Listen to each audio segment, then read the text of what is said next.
A terrifying situation in Daytona Beach. Listen to this. Deputies say this man was holding a child by the leg, dangling the little boy over the balcony of a motel room before dropping him head first. Fox 35's Chris Lindsay is live outside that motel with what led up to this. Chris. Well, investigators believe the boy's mother met a man at the hotel pool on Saturday night. When they went upstairs, that's when tragedy struck. Our dispatchers are wonderful, and they'll walk you through step by step exactly what you need to do. Daytona Beach Fire Deputy Chief issuing a warning after a tragic incident on South Ocean Avenue. Police say a man named Brandon Gilmore met with a boy's mother at the pool. The two were drinking together when they decided to go up to one of the rooms. They spoke for a little while, and that's when, according to the police report, Gilmore took the boy outside because he wanted to, quote, scare him a little bit. After allegedly dangling him by his feet over the balcony, witnesses say he dropped him. The child fell 2 stories. Anytime that you suspect any injury, as far as a traumatic injury like that, just call 911. He was rushed to the hospital for head trauma. Jessica Matthews with the Daytona Beach Fire Department says her team responds to a lot of falls. This is her advice if you see one. Anytime that you come across anybody with any sort of trauma, we recommend you trying to keep them as calm as possible and have them hold still. The boy's condition is unknown. Gilmore has been charged with child abuse, and he's being held with no bond. Police say this entire incident was caught on surveillance camera. I've reached out to the staff here and the police department. They've both declined to release that footage. However, the 911 call is available from that night. Coming up at 6 o'clock, we'll take a listen to that for the first time. Reporting live in Daytona Beach, Chris Lindsay, Fox 35 News. Screeching tires and a loud crash sent neighbors running out of their homes late last night to see what was going on. A car crashed into a cinder block wall, demolishing it just feet away from a home in Maitland. Fox 35's Caroline Coles is joining us live from the scene of that crash right now. So, Caroline, this is not the first time something like this has happened there. No, it's not. It's happened before. This is the second time this has happened. You see this barrier wall right here. It used to extend right across this yard. Clearly, that's not the case anymore. It's all because of a car came straight from this busy street right into that wall. You actually see a part of that car still right here in front of the yard. I was in my house last night and I heard a big crash. And my first thought was, not my wall again. It was indeed her wall. I heard him screeching. I was walking down the driveway. I was calling 911, and I heard him screeching away. A car ran straight into Trisha Davalos' barrier wall on Horatio Avenue shortly after 10 p.m. last night. I turned on the outside lights. I walked around, and I heard him screech away. He ran. The funny thing. But he didn't get far away. You can still see part of his red bumper stuck in the wall. And Davalos says police were able to spot him down the road. It's a busy street, and all the houses have walls and everything else. You see that it's happened to them also. So busy, Davalos says this is actually the second time this has happened to her outside wall. When it happened years ago, I mean, she crossed the median. But she lives on a busy street. Davalos says she understands it comes with the territory and actually isn't upset, saying it was time for a new wall anyway. It's an older wall, and so it needed to be replaced, but I didn't really need it to be replaced like this. Yeah. This wasn't the way. You can't let the small stuff get you down, and it's all small stuff.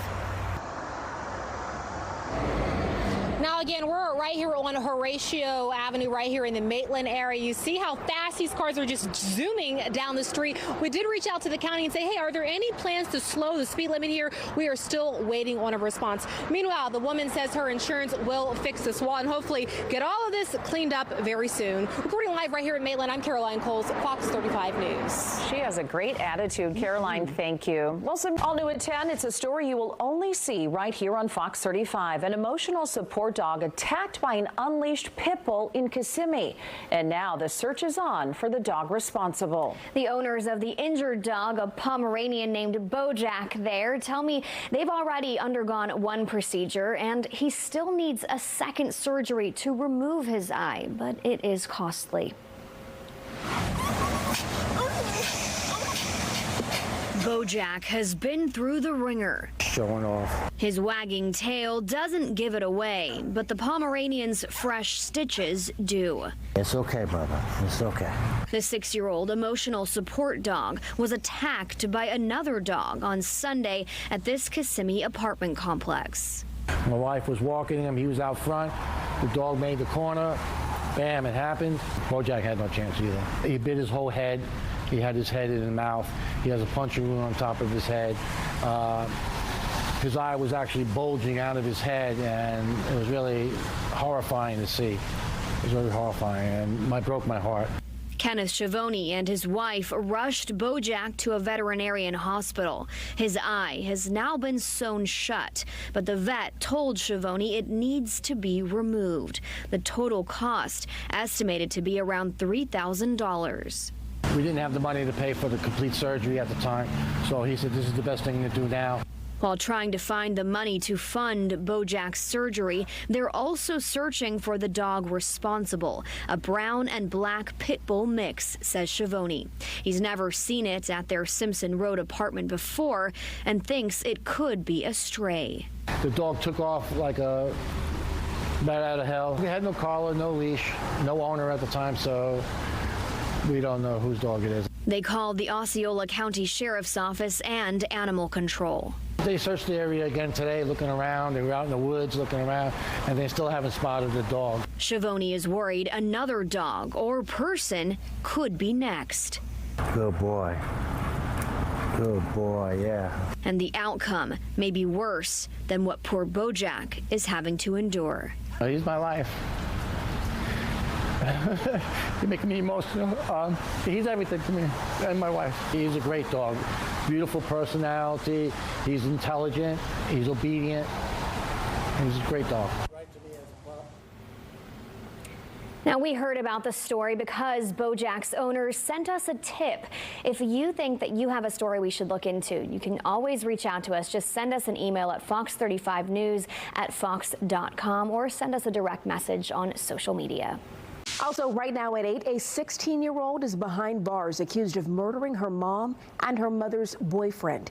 Police say the motive: the teen did not like their 20-year age gap.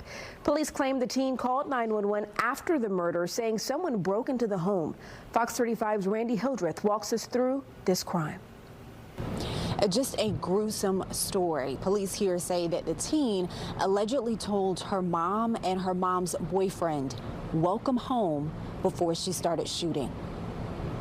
We see that they're picking up bodies and stuff. I was like, what's going on? Rosalinda Q9 lives off Bencher Drive. She remembers the Palm Bay police cars that blocked the street leading up to Kelly McCullum's house. Detectives say McCullum's 16-year-old daughter shot and killed her. That lady, she's a very nice lady, so I just don't understand. The teen allegedly shot and stabbed her mom's boyfriend multiple times, too. Police say she called 911 after the killings, but reported the crime as a break-in. The teen allegedly told a dispatcher a masked man broke into her home through the back door and shot the two as she hid in her bedroom. Police arrived and found 41-year-old McCullum and her 22-year-old boyfriend, Matthew Zenork, dead. But detectives said something was off. They noted the evidence didn't match the teen's story, and some of it allegedly incriminated her. In the arrest affidavit, detectives wrote, quote, "There were presumed bloody footprints tracking throughout the residence. These footprints matched the same pattern as the bottom of the teen's shoes." Palm Bay police say the teen confessed to the murders in a follow-up interview. The report says she admitted to taking a gun from her mom's bedroom and waiting for the victims to get home. She allegedly told police she recently fought with her mom about her gender transition and was upset her mom was dating a younger man. Police say the teen is being held at the Juvenile Detention Center. She is charged with 2 counts of premeditated murder. Reporting tonight, Randy Hildreth, Fox 35 News.